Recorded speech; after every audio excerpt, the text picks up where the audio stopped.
Hey folks, welcome back to a Real Frame of Mind production. Today we're going to do a roundtable review of Captain America Civil War. I've got Damon, what is his nickname? Big Deezy. Big Deezy. What does he do? Gumbert. I'm pimping the airwaves. He's pimping the airwaves. Pimping the airwaves, as always. We've got Scott Icebox Nemi, as Come always. on. And we've got Trayc Patchin, yours truly. So we're going to just dive into Captain America Civil War, do some spoiler-filled just discussion on the film. So far, I think... Spoilers. Yes, very, very, very much spoilers. Yeah. So if you do not want to or have been living under a rock seeing how much it's already made, just don't click on this video. Watch our non-spoilered reviews. Let's just jump right into it. Captain America Civil War had a lot to live up to. It's the first Marvel Cinematic Universe in the third phase, first film in the third phase. It's the third outing as a solo film for Captain America, if you can call it that. Solo film. Yeah, and it's the 13th overall Marvel Studio film. And I think it's one of the best, in my opinions, today. What do you guys think? I would definitely, like, if we went and redid the first episode of Real Frame of Mind, this would slide right into, like, number 2. And it would be really close, because I would put it right next to my number 1, which is Iron Man. Right. I feel like... Your boy did. Yeah, my boy. He was RDJ he killed it, man. That was some of the best acting that he's done, and I mean, especially as Tony Stark. Yeah. It's probably right on par with the first one. I mean, obviously, right now, because it's fresh. I just saw it on Saturday right now. So, I mean, it's fresh in my mind, and I'm a super comic book fan. So when I see something, especially something like my favorite character, Black Panther, getting, finally put onto film, yep. I'm all like, oh my god, this is the coolest thing I've ever seen. So my rule with films, especially comic book films, because I'm biased, obviously, is I need to see it twice before I can fully say what I want to say about it. You know what I mean? Like, not be biased, because obviously the first time you see a movie, it's all, oh wow, this is so cool, and then the second time you've got the thing, you got the story, everything's there, you can critique it. But I mean, just on the first viewing alone, I love the movie. I mean, there's problems, but they're very minimum. And I just want to echo what you guys said in your reviews. Just how many players and things they have going on in the film, and how the writers were able to give everybody enough time. I mean, I really didn't feel like anybody was underused. Like, even Helmut Zemo, Daniel Bruhl's character in the film, he's the main, I guess, technically he's the main antagonist, but he's in the film for a very small amount of time, and I think he does fantastic. Oh, for sure. I mean, the character, I was reading some reviews, and they were obviously knocking on him, but I don't agree on that. They can't knock Frederick Zola. Yeah. I mean, I thought it was fantastic, and I'm like, I'm trying to find, like, there are obviously some characters that were just thrown into there. AntMan was kind of just, I mean, they built it up to make it a point to say, well, we got this guy that we can get in there and stuff like that, but I really can't find a character that wasn't the only one that that comes to mind, and it was a character I honestly don't even know his name, was Martin Freeman's character. Russ. Who only, like, I was like, they could have gotten a faceless person to do this. No, the thing, well, okay, it was more of an introduction to him, because he is actually a really big part in Black Panther's comic series. Okay. Because Panther directly correlates with him being like a U.S. representative, so it's just I'm sure he's going to be a lead into a Black Panther. Yeah, like, he's going to be 90% of the movie just kind of felt like a lead into Black Panther, right? Which is totally cool for me. Well, but what you have to remember too is that they squeeze so much into 2.5 hours. Oh my god! Technically less than 2.5 hours. Yeah. But they do it so well that you are. I'm still thinking about the story and the plot and how it moved, and I can't find anything that really upset me or would think, trigger in my head that I didn't, or I thought it was pushed in or added in or just tossed in. I will say, going back to Ant-Man, I think that what you guys said about him, I never saw the Ant-Man movie. Oh, you haven't yet? No, I didn't. Okay. And what I got from that was I knew Paul Rudd was Ant-Man, so when they opened the door, and I actually forgot numerous things. Like, I forgot Spider-Man was in this. Yeah. I forgot Black Panther was going to be in it. And so throughout, it's like, oh my god, Black Panther, I don't know from the comics. I never read comics before. Spider-Man, I love going back to Sam Raimi's Spider-Man. But when you saw Paul Rudd, I'm like, okay, what can this guy do? And after seeing just those little bits, I'm actually very intrigued to go back and watch that movie. Which, if you think about it, it's not only a movie that's pushing the cinematic universe forward, but it's also reeling in people who are a little bit behind. Oh, because coming out of it, I've probably seen most of these films once, with the exception of Avengers 2 that I watched and liked more the second time. But coming back to this now, I'm saying, okay, I can't wait to go see Spider-Man. Mm-hmm. Can't wait to go see Black Panther. I can't wait to go back and watch Ant-Man now. Yep. But even from the beginning, I remember being probably, what were we, in high school when the Civil War comics came out? 2006, and no comics have ever tripped my trigger, per se. I've been totally into visual media, TV shows and movies and such, but when it comes to concepts like Civil War and seeing my brother grab the first thick issue of Civil War, I was like, I'm sold, man. Like, that is a great idea. Yeah. And then throughout this entire film, I just had this smile on my face because I'm so ready for these guys to throw down. And I didn't feel like it was cheap. No. It especially when a Hawkeye and Black Widow are fighting and they have that, like, almost kind like brother-sister kind of like... Yeah.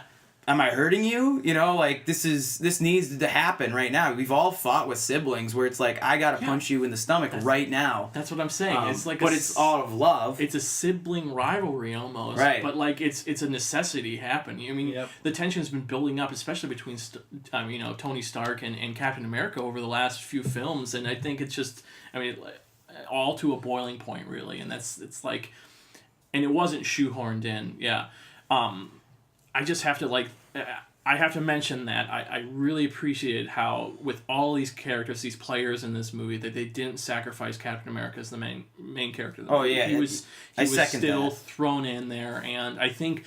And he was the lead. Yeah, it was a Captain America movie, yes, and that's what it should have been. Great, it shouldn't have forgotten that. Definitely. And it was just really well done, and that's props to the writers and the Russos for projecting that.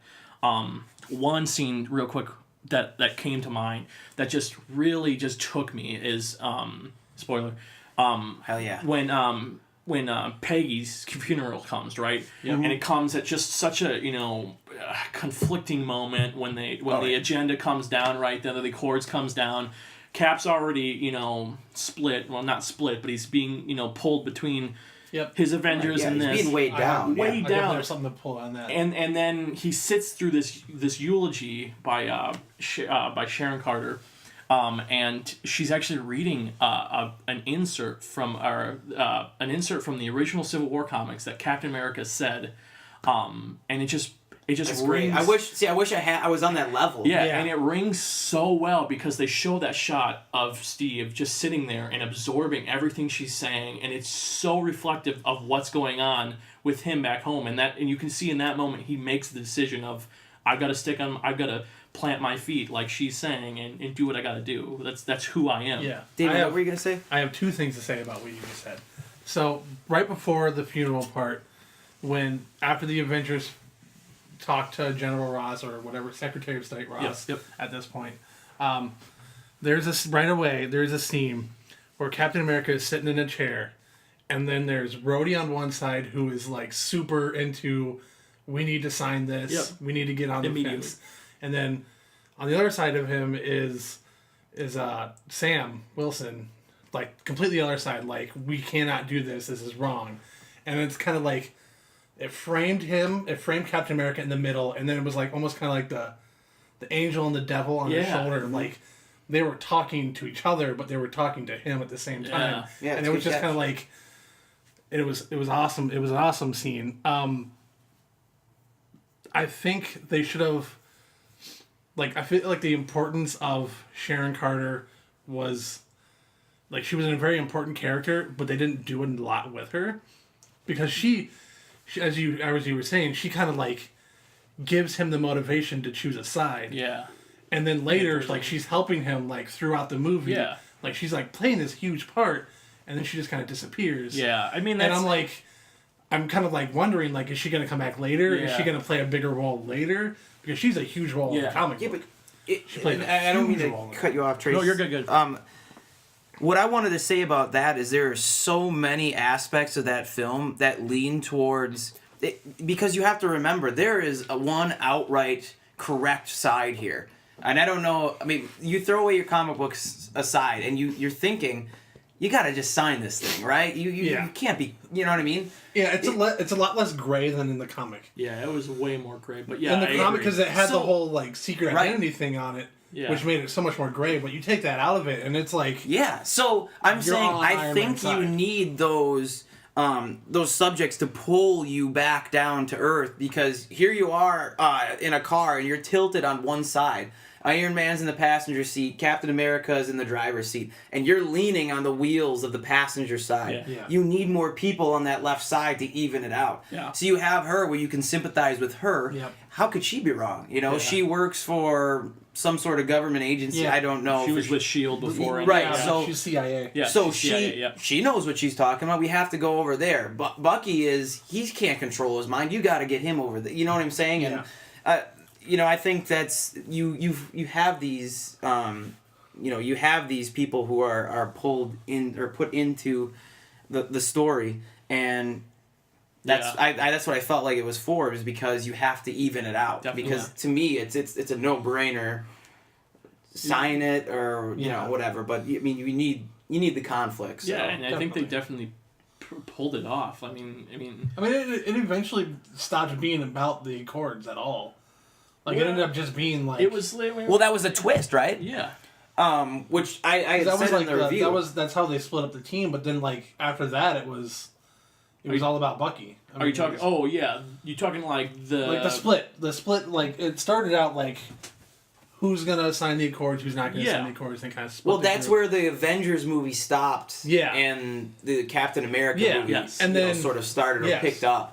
Because then the Bucky shows up, and then it becomes, Captain America and Bucky doing whatever they want kind of day. Yeah, let's jump to the end then.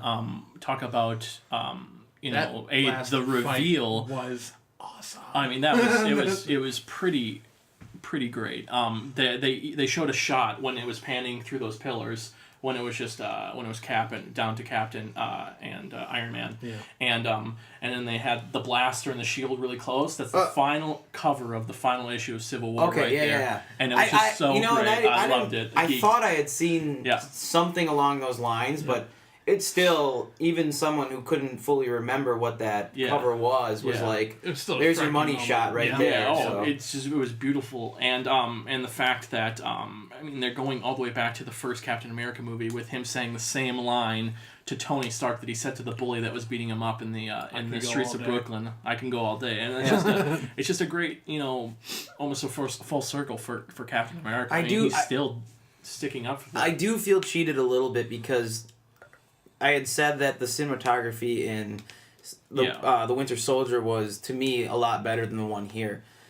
Mainly because I didn't have that shock and awe value of the shots in this one, because they were all in the trailer. And like I know they wanted to break a lot of that was one of what I'm going to come back to, was one of my biggest, I guess, gripes about the film, is that literally everything, like, and that's why I'm, especially with these big budget films, I'm trying to like just watch one trailer and that's it, because they show so damn much that like literally everything was like, I mean, there was some obviously like, spoiler, Giant Man, the Ant-Man version. That was the first time we saw that. And some of Black Panther's scenes, but still, like, it was just it frustrates me, because I mean, you don't have to give us that much. These are all characters we know. We're gonna go see the movie. Right. Yeah. And like, that was a difficult thing, but I think Were you gonna say something, Damon? No. Okay. Well, Daniel Bruhl's character, his twist at the end, with actually executing all the other 4 Winter Soldiers, took them out, was a shocking surprise. Didn't see that coming at all. I didn't see that coming at all. Neither did I. All of a sudden they have I was like, why are they glowing? And I was like, oh, he's heating them up. They're gonna come out, and this is gonna be great. And then it's funny because even when you know a good film, especially when you know what happens, you could say Titanic with the death of Jack, or The Others, the twist in The Others, and whatever other movie that has a good twist, Signs, all that stuff. Even when you know the ending, it can still sway you to think. It can lead you down a different path. That's a good film, and we haven't seen the duel between Bucky and Captain America versus Iron Man yet. We knew it was coming. You knew it was coming, and then all of a sudden I'm like, no, something else is gonna happen because now I'm totally onto Daniel Bruhl's character unleashing these 4 guys, and it's like that it was not his idea. Did you see at all. the parent thing coming with Winter Soldier? No, I didn't. I didn't catch that either. I'm usually pretty good at the people that I was with, Taylor and Cody were all like, "Yeah, we caught that," and I'm like, I think you were jumping to conclusions and you just happened to be right. Yeah. Because I was like, this is about to go down. It wasn't until I saw the car hit the tree that I was like, oh god, it's Tony's parents. But even still, you think a guy and that's where to me it stretches a little bit for me because a guy who's as smart as Tony Stark and with the way he was swayed to be like, nope, gotta sign this because one lady said her kid got killed, come on. Well, the thing is, I think his character has been ever evolving since the first Avengers movie when he almost died. They started trying to humanize him, bring him down to earth. Well, yeah, because especially in Age of Ultron, because that was the entire reason he made Ultron was because something happened at the beginning. Yeah, but it was his fault wasn't his fault for unleashing Ultron? Yeah, Ultron was his fault. Yeah. So now he's trying to be the bigger man, and it's like, and that's when Cap even says something. But come on, I know, but I mean, even if I'm trying to put on a front to you guys that hey, I'm still this great guy, someone who's a dick, and I know Black Widow says can you hide your ego for one goddamn minute or whatever, one goddamn second or whatever she says. I get that, but I needed more. I needed more from him than just one woman saying something to him that his kid died, and then all of a sudden, I still don't feel, and maybe that's where the Avengers 2 lacks for me, but I felt like everything was fine and dandy after that. Just a side note, this is why I love this movie, is because now there are stakes. Yeah. People fucking died. Yeah. And now they have to. Finally, in a superhero movie, they have to deal with that. This is what they built up, and I'm so glad that they mentioned almost all. There was a couple they didn't mention Thor 2 where they almost blew up all of London. Yeah. But still, the consequences of being a superhero and the casualties that come with it of a world-ending situation and the fundamentals of that.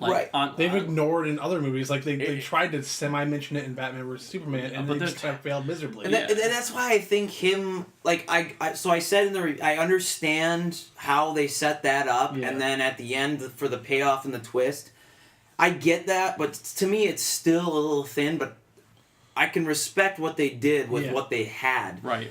Because you needed that battle at the end. Definitely. And without that, you don't really have, what's going to come next. Right. So, I think it's... But I honestly, man, when he's pounding on his chest like that, I thought that thing in the middle was his life force. No, that's the third one. They got rid of it. There you go. I stopped after the first one. Yeah, so yeah, they got rid of the third one. They got but rid still, of it. even though I know... I kind of hope that maybe Captain America might die, but I read, and I was kind of bummed. Obviously I don't want Captain America to die, but I know that happens in the regular series, and that, But he comes back, Damon. Yes, exactly. And so the Russos said something in an interview, they're like, okay, we were going to originally kill Captain America, but we don't want to bring him back, or we don't want to kill him and then bring him back, because what would be the point of killing him in the first place? And it gets rid of all the... What did we not see in this film, though? No fake deaths, No man. fake deaths. Fake You deaths. were definitely like... Finally. Oh, I would have been pissed, dude. Yeah. And I'm glad they didn't kill War Machine after seeing in the trailer that he falls and shit. Yeah, I thought I mean, but I wasn't even like phased by it. Like, dude, okay, shoot me in the spine, paralyze me. That's okay. I'll just have Tony Stark make me legs that are just as good and probably better because now I don't have to worry about, getting a fucking blood clot or something. I don't know, but like I get you. Real quick, I just want to throw in that how, I don't know, tragic that last scene of Zemo was when, you throughout the movie you're seeing him on the phone, you think he's talking to somebody else, and it ends up being a voicemail from his family, and that's like, and then him talking about it, it's like, oh man, and then seeing Panther kind of like, go through the motions there too about himself and saying, I'm living in I'm living this vengeful, trying to fulfill this vengeful necessity, and I shouldn't. They're doing it back there right now too. It's like, we need to stop. Like, what's the point of this? I thought that's great. I think there's something that... I thought that was great. There's something to be said about leaving Daniel Bruhl's character Zemo alive. And I mean, like, I think that's fantastic because they do some pretty shitty things in the Marvel universe where they kill off really great villains. Yeah, and he is the only villain in the Marvel Cinematic Universe that has won. He won. He won. He did what he was supposed to do at the end of the movie. Right. Yep.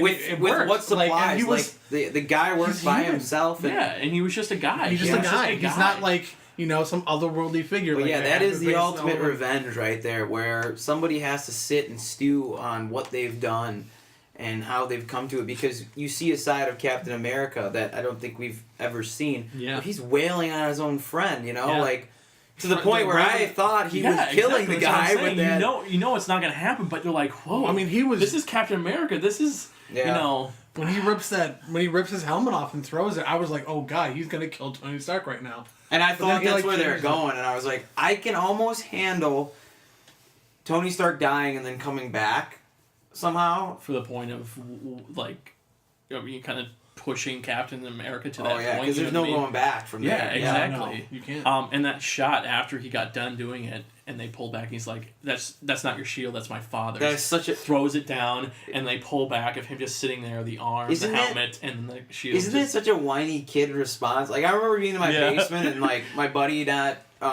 doing what I wanted to do with the action figures, just like, go home. Yeah. Put the action figure down, let's go home. Get out of here.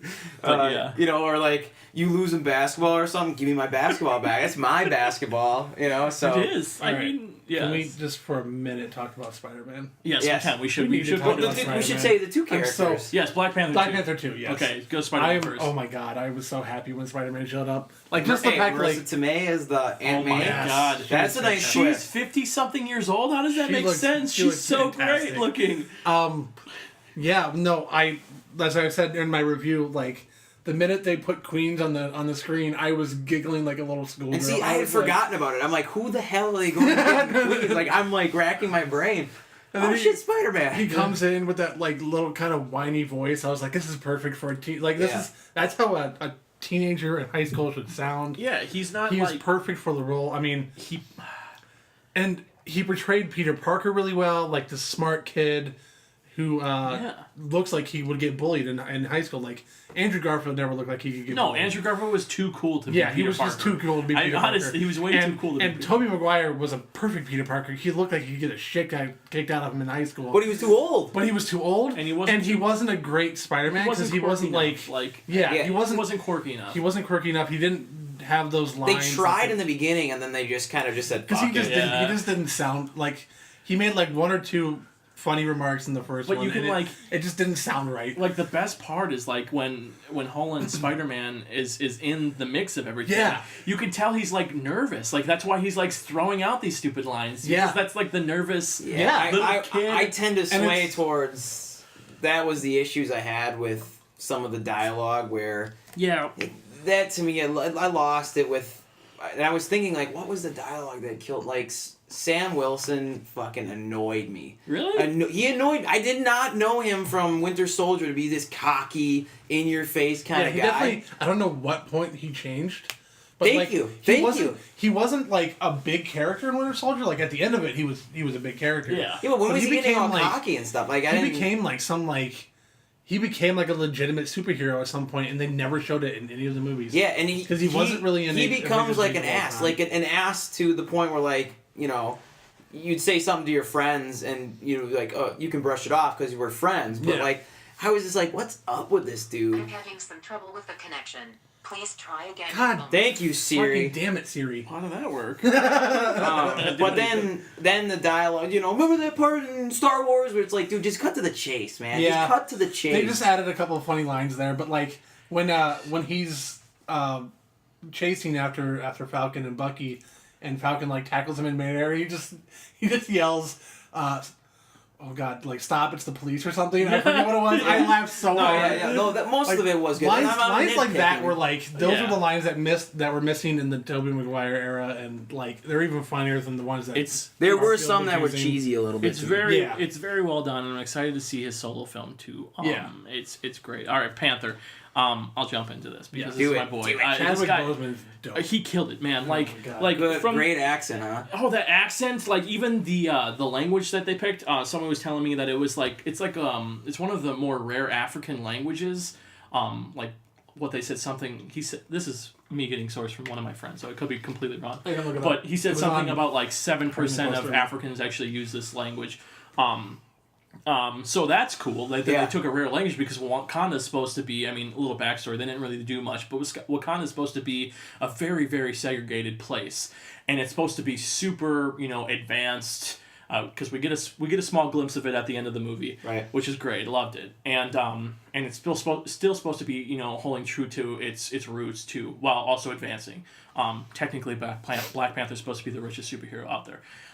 Anyways, I think that they translated his origin story in this film perfectly. They just threw him in an origin story in literally like two minutes. Yeah, and it worked. It did its job, and I felt justified. And that's coming from someone who has no idea anything about this character. Yeah, exactly. And his arc throughout the movie was well done, like just the subtleties. There was the scene where he's first chasing, where we first see him in this Panther suit, and he's chasing Bucky, right?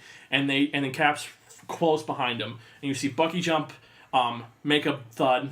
You see Panther jump, make no noise whatsoever, and then Cap jump right after him, make a thud. And that's perfect. That's exactly what the character is. He's supposed to be like the stealthiest character in his suit. Yeah, his suit is supposed to, translate that too. Yeah. His suit is literally Captain America's shield all around. Yeah. And it's great. And Bossman killed it. And the fact that he was able to it's just, personal victory for me because he's my guy. But the fact that he really didn't lose much throughout the only time he was down and out was Black Widow holding him back. But he was he even had an up on Winter Soldier out without his suit on. Yeah, that was it was something that I was like, what is happening right now? Because I feel like they fluctuated the power levels of some of the characters. Yeah. Like when Winter Soldier is first breaking out, he was kind of whooping Captain America's ass. Yeah. And then Black Panther without suit can beat him though. Dude. And then later they're all running together. Like when they're chasing Winter Soldier in the first part before they catch him, they're all running faster than cars. And then later when they're at the airport, like AntMan is keeping up with Captain America, like relatively, not like super. And I'm just like, they just fluctuated power levels and speeds. Yeah, like I'm thinking for Panther in some variation because he talks about right after his father dies, he talks about now I'm the Panther, I'm the king, and then they made a point to show him putting that ring on, right? Yes. And then later on, when he's fighting, it was a symbol of him becoming king. Yeah, but I think it might be more. I think it might be tied more to the Panther God and stuff because when he's fighting Bucky, they show a close up of that ring and Bucky's arms moving away because Bucky. I do believe his arm has some vibranium in it or something. Yeah, I think so. Don't you think that ring? That's what that is in the ring. That's what I got from it. That? It's like a If you put two magnets together, they push away. It could be something, but they made a point to show it. So I feel like it's more important than leading on, and we'll obviously see more of that in his movie. But I think that might be like something about like the passing of the Panther spirit because how else sure I'm sure he's trained his whole life, but how else was he so great at transitioning to fighting all these superheroes right away? You know what I mean? Yeah. Right after he threw that ring, but that's just a little I guess just a little theory I have. Well, I still felt like the dad, and this is coming from someone who has no knowledge of the written material. Sure. That I felt like the dad knew that he was some sort of vigilante or superhero. Yeah, well, because that's what he led. I'm so glad you're finally getting into politics. Yeah, definitely. Because that leads me to believe that he's He's been the Black Panther the entire time. Yeah, but he's been reluctant to follow his father's footsteps and become. So maybe that was his coming to age. Maybe that's what we're gonna see, or if they're just gonna move completely on from it. But either way, that's what I got from it. Yeah, for sure. I'm sure we'll get a little bit of both. Yeah, there'll probably be like the struggle from being king and being warrior. Cool. So we all seem to like the movie. Yes. Why don't you comment on this video? Let us know what you guys thought of Scarlet Witch was bomb. Vision was bomb too. Yeah. I really thought Vision did a lot. Hawkeye surprised me. Yeah, so I mean, we loved everybody. Tell us what you thought of the movie. Tell us who your favorite character was in the film, SpiderMan. And what you're looking forward to. Like, subscribe, please share. Real Frame of Mind. Follow us on Twitter, YouTube. Thanks. Do it.